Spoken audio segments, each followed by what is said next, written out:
અમદાવાદમાં કોરોનાના કેસમાં ચિંતાજનક વધારો. છેલ્લા 24 કલાકમાં નોંધાયા 17 કેસ. 2 દર્દીઓ સારવાર હેઠળ. હાલ 76 એક્ટિવ કેસ.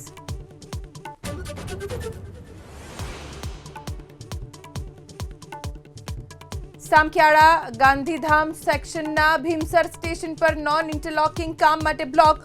29-30 મે દરમિયાન 6 ટ્રેન રદ.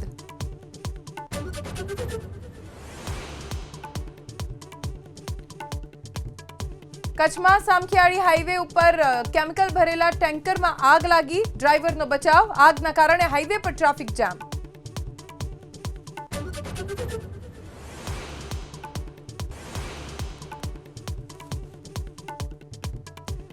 સુરતના ઈચ્છાપોર વિસ્તારમાં 6 વર્ષીય બાળકી પર દુષ્કર્મ. પાડોશીએ દુષ્કર્મ આચર્યાનો આરોપ. આરોપી ફરાર. પોલીસે શરૂ કરી તપાસ.